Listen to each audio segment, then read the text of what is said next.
गुडघे सुजणे, कंबर पाठ मान दुखणे, मणक्याची चकती सरकणे, झीज होणे, हातापायांना मुंग्या येणे, संधिवात, आमवात, फ्रोझन शोल्डर किंवा पॅरालिसिस या सगळ्या वेदनांवर आता आयुर्वेदिक उपाय. विजयी भव आयुर्वेद.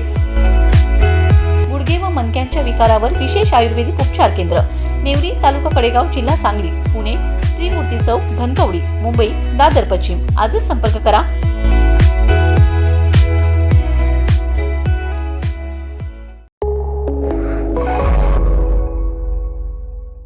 नमस्कार, मी अरुण आणि आपण पाहत आहात 7 स्टार न्यूज. कडेगाव नगरपंचायतीकडून शहरातील कर वसुली वाढवण्यासाठी 4 स्वतंत्र पथके नियुक्त करण्यात आली असून ही पथके शहरातील विविध भागामध्ये फिरून थकबाकीदारांकडून घरपट्टी व पाणीपट्टीची वसुली करत आहेत. विशेष म्हणजे नागरिकांना कर भरणे सोयीचे व्हावे यासाठी ऑनलाईनद्वारे घरपट्टी व पाणीपट्टी भरण्याची सुविधा उपलब्ध करून देण्यात आली आहे. आज अखेर नगरपंचायतीकडून सुमारे 50% घरपट्टीची वसुली करण्यात आली आहे. उर्वरित थकबाकी लवकरात लवकर वसूल करण्यासाठी मोहीम अधिक तीव्र केली जाणार असून नगरपंचायतीच्या घरपट्टी व पाणीपट्टी धारकांनी लवकरात लवकर घरपट्टी व पाणीपट्टी भरून नगरपंचायतीस सहकार्य करण्याचे आवाहन कडेगाव नगरपंचायतीचे मुख्याधिकारी डॉक्टर पवन म्हेत्रे यांनी केले.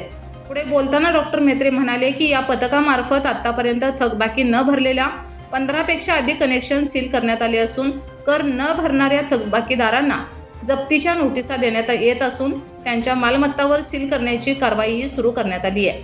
नागरिकांमध्ये कर भरण्याबाबत जागरूकता निर्माण व्हावी आणि थकबाकीदारांवर दबाव यावा यासाठी थकबाकीदारांची नावे नगर परिषदेच्या डिजिटल बोर्डवर प्रसिद्ध करण्याचा निर्णयही प्रशासनाने घेतला आहे. नागरिकांना कर भरण्यासाठी अधिक वेळ मिळावा यासाठी शनिवार, रविवार तसेच सुट्टीच्या दिवशीही नगर परिषदेचे कार्यालय सुरू ठेवण्यात येत आहे. नगरपंचायतीच्या या धडक मोहिमेमुळे शहरातील थकबाकीदारांमध्ये हालचाल सुरू झाली असून आगामी काळात वसुलीत मोठी वाढ होण्याची अपेक्षा व्यक्त केली जात आहे. यावेळी कडेगावचे नगराध्यक्ष धनंजय देशमुख यांनी शहरातील नागरिकांना वेळेवर कर भरून कडेगावच्या विकासामध्ये योगदान देण्याचं आवाहन केलंय. Bureau report 7 star news.